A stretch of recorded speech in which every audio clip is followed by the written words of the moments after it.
"Human soldier, take me as your bride, or my warships will burn your Earth," said the alien queen. The first time Captain Elias Rains heard her voice, it was not on a battlefield drowned in screams or under the burning wreckage of cities, but in the silence of a secured negotiation chamber aboard the orbital station Perseus, suspended between Earth's gravity well and the cold void where the alien fleets lingered like wolves waiting for command. The war had lasted 3 brutal years, a conflict sparked when humankind's first expedition into the Arcturus sector stumbled across resources the alien queen's empire considered sacred, and since then firestorms had consumed colonies, battlecruisers had turned to drifting coffins, and billions of lives had been stripped from their homes. Yet in that moment of stillness the weight of all that bloodshed condensed into one voice, crystalline, unyielding, and utterly alien, resonating through the chamber's translator systems until the words struck him with more force than any plasma cannon. "Human soldier, take me as your bride, or my warships will burn your Earth."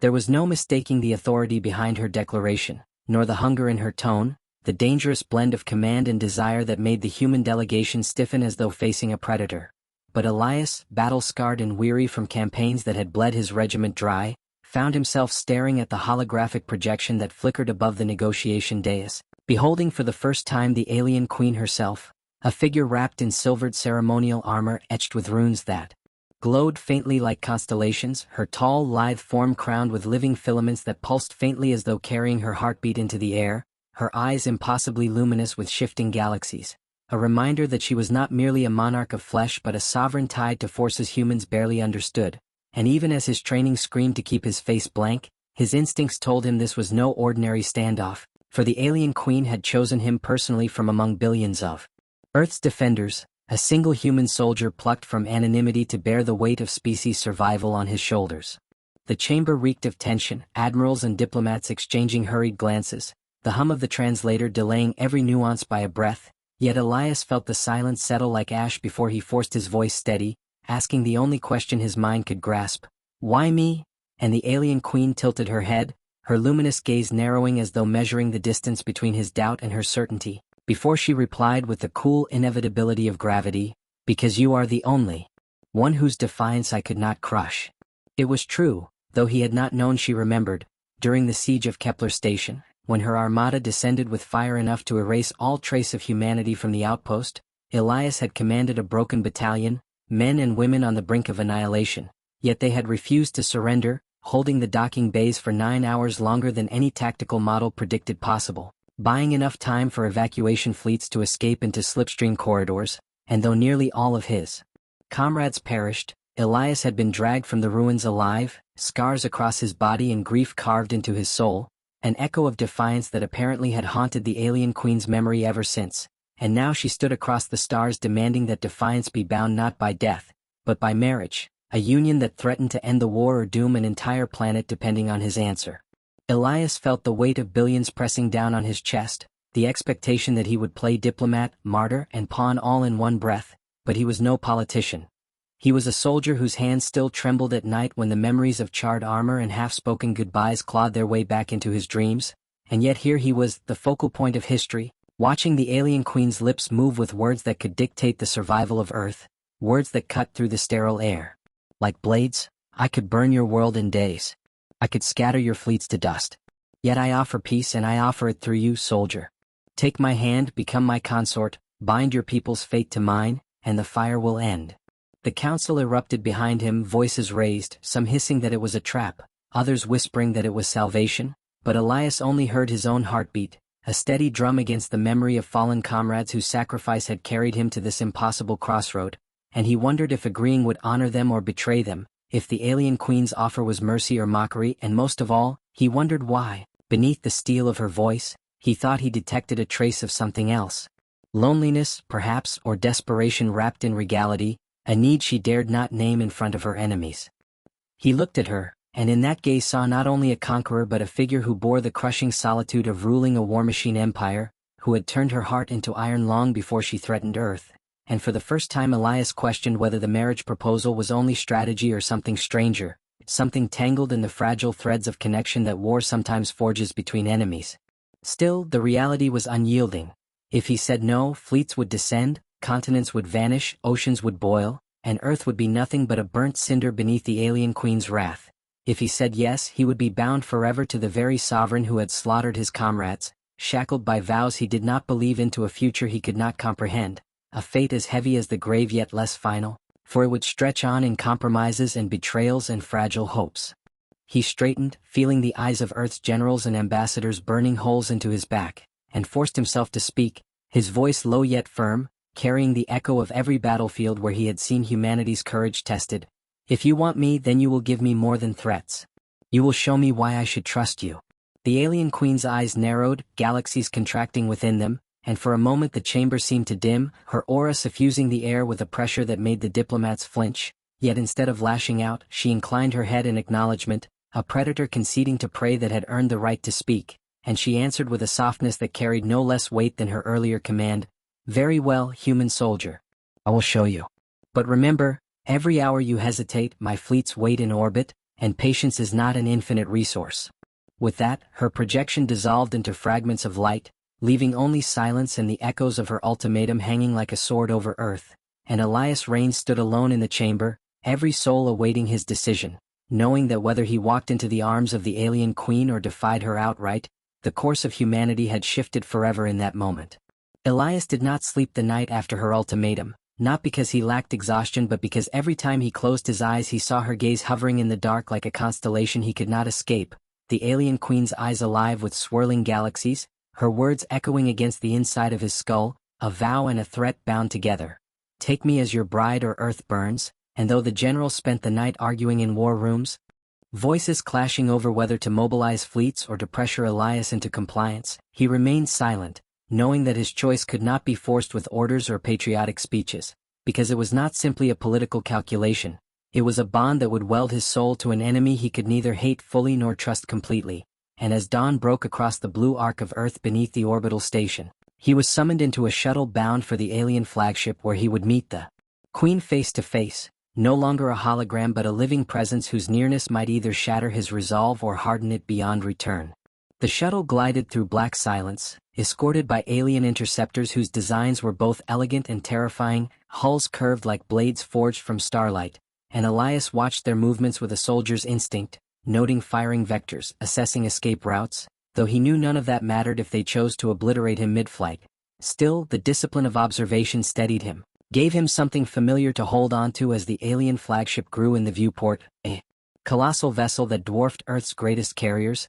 its surface alive with shifting runes and energy conduits that pulsed like veins in some vast living creature, until the docking clamps locked with a sound that felt too final, like the closing of a cell door. When the hatch opened he was met not with the hiss of weapons but with silence, rows of alien guards standing in perfect formation, their armor smooth and gleaming, their faces hidden behind masks that bore no expression, yet their very stillness spoke of lethality, and Elias felt the weight of their stares as he stepped onto the alien deck, boots echoing against polished metal that shimmered faintly as though remembering every step taken upon it, and he walked through long corridors carved with symbols that pulsed faintly when he passed, guided deeper into the ship until he reached a chamber vast enough to swallow Earth's Senate Hall, its walls arched like the ribs of some ancient beast, light cascading from crystals suspended in midair, and there, upon a throne of obsidian and silver, sat the alien queen in her full presence, no longer a projection but a being of impossible grace and terrifying authority. She rose as he approached, each motion fluid yet charged with command,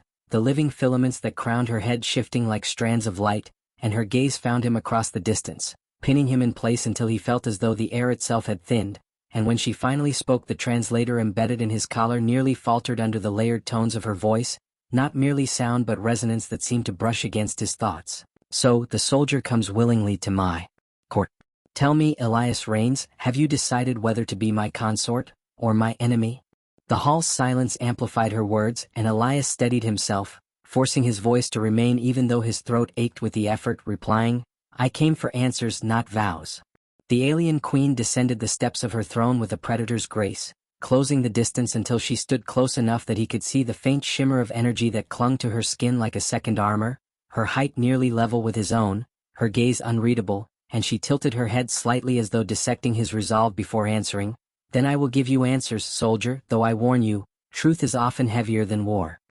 She led him from the throne chamber through winding corridors into a chamber that looked nothing like a battlefield or a council hall, but a sanctuary of sorts, walls alive with holographic projections of star systems spinning in slow motion, and at its center a pool of light shimmered, displaying scenes of devastation that Elias recognized instantly. Earth colonies burned, fleets shattered, soldiers dying under alien bombardment, memories of war curated like artifacts, and she stood before them. With a silence that was heavier than words before finally speaking, her tone softer but no less commanding. You think me a monster. Your people call me tyrant, destroyer, warlord. Perhaps I am all of these. But know this, soldier, this war began long before your kind ever touched the stars you claim to own. My empire bleeds. My throne rests on bones. Every planet I conquer is another I must bind to keep my people from fracturing, and every life I take is one more stone in the wall that holds my dominion together. I came to your Earth not for conquest alone but for balance,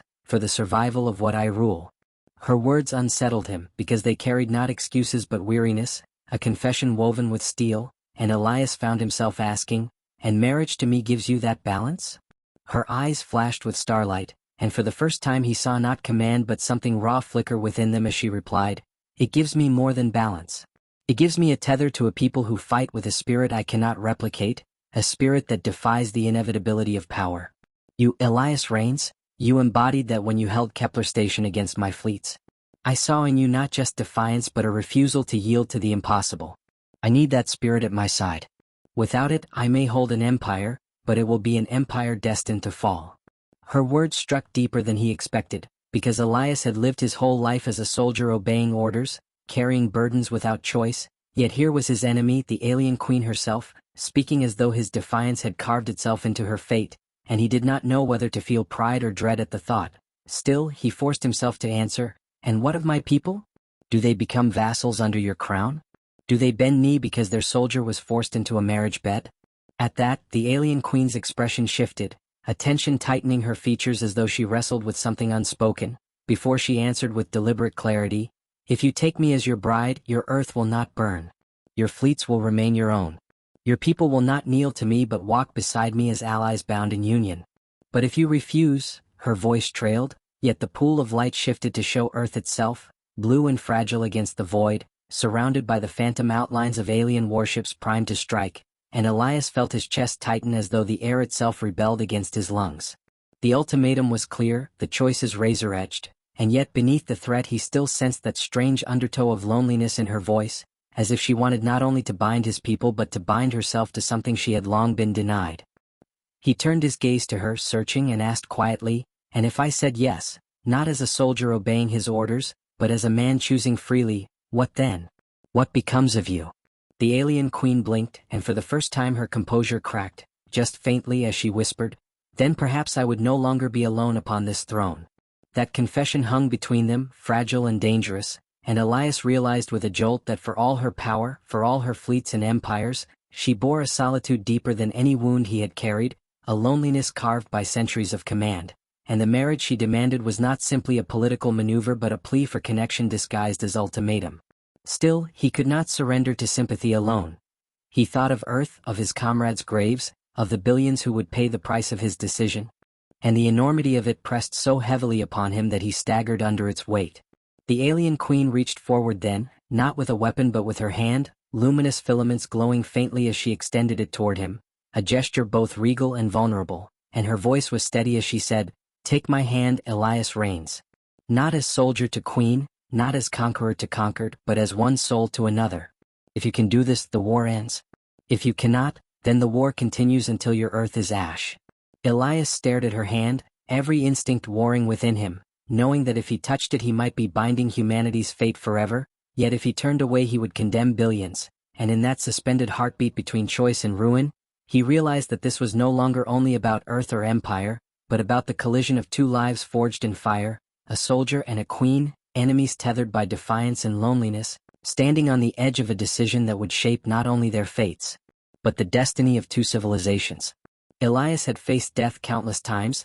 but never had he stood at the edge of a choice that felt heavier than the void itself, the alien queen's hand hovering before him like a star waiting to be claimed, her eyes twin galaxies swirling with command and vulnerability, and in that suspended moment the weight of Earth, the roar of fleets poised for annihilation, and the ghostly voices of his fallen comrades pressed upon him until his chest felt as though it would crack, yet what held him frozen? was not fear of destruction but the terrifying possibility that by accepting her hand he would be stepping into a life not as a soldier defending his people, but as a man tethered forever to the most dangerous being he had ever known, and still he could not look away from her eyes, could not unhear the rawness in her confession that beneath the iron crown she was unbearably alone. His fingers trembled as he reached, stopped, retreated, and he heard his own voice whisper, "If I do this, it must be more than survival. It cannot be a prison for either of us." The alien queen's gaze softened, her voice lowering to something almost human as she replied, "Then make it what you will, Elias Reigns. Make it a bridge instead of chains. Make it a vow that reshapes us both." The sincerity in her tone shocked him more than any threat had, and at last his hand rose, closing around hers, skin against luminous warmth, and in that contact he felt a surge of energy coil through him, not electricity but something deeper, as though the universe itself acknowledged the bond being forged. The chamber trembled with light, alien runes igniting along the walls as if recognizing their sovereign's choice, and though the guards did not stir, Elias sensed the entire empire shift in that instant, history cracking open to accommodate a new future. The alien queen's lips curved faintly, not quite a smile, but something more dangerous and tender than a grin, and she whispered, "Then it is done." The words carried across the chamber transmitted instantly to the fleet commanders orbiting Earth, and almost at once the phantom signatures of warships preparing to fire dissolved into silence, weapons powering down, fleets withdrawing into formations of defense rather than assault, and far below, on Earth's surface, where billions had braced for annihilation, screens lit with the sudden declaration.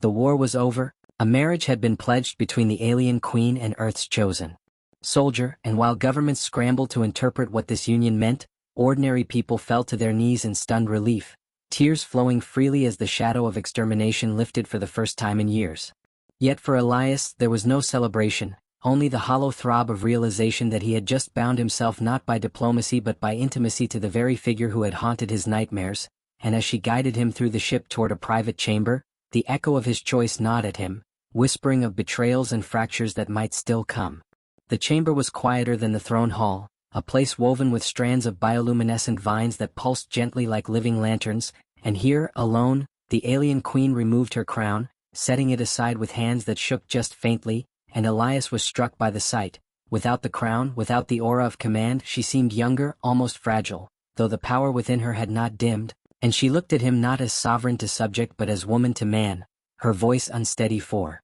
the first time as she asked, "Do you hate me for what I've done?" The question pierced him deeper than any blade, because the answer was complicated, knotted with rage and grief and admiration, and he could only respond with the truth, "Yes. And no. I hate what you've done. I hate the lives you've taken, the comrades I buried.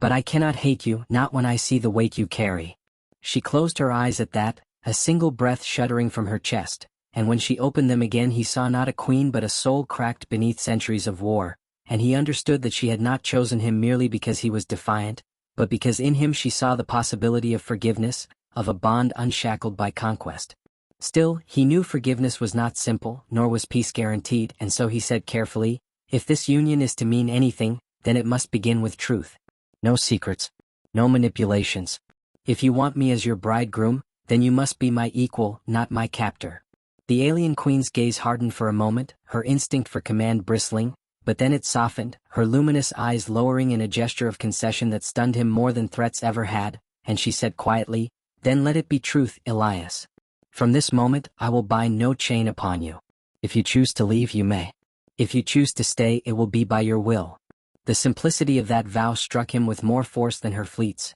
because it transformed the ultimatum into a choice, fragile yet real, and he felt something stir in his chest that had been buried since the war began, hope. Over the days that followed, the news spread across both civilizations like wildfire. The alien queen and a human soldier bound in union, a marriage that ended one of the bloodiest wars the galaxy had known, and though cynics called it a ploy, though politicians scrambled to exploit it, ordinary people clung to it as a fragile thread of peace. Elias found himself moving through her world like a man trapped between dream and nightmare, constantly reminded of the blood still fresh between their peoples, yet also drawn to the alien queen in ways that unsettled him. She was fierce, brilliant, and unbearably lonely, a monarch who had carried the burden of empires with no one to share the weight, and in their quiet moments he glimpsed the woman beneath the crown, a woman who spoke of stars she had visited as a child, of songs sung by a Mother long gone, of nights when she stood at the edge of her flagship's viewport and wondered whether any of her wars had meaning. He listened, and in return he told her of Earth, of green fields untouched by war, of oceans that smelled of salt and freedom, of laughter in barracks before missions when men and women believed they might see home again, and slowly a fragile bridge formed between them, not yet love but something that could grow into it, watered by truth and the tentative reaching of two souls scarred by war. Yet not all accepted this union.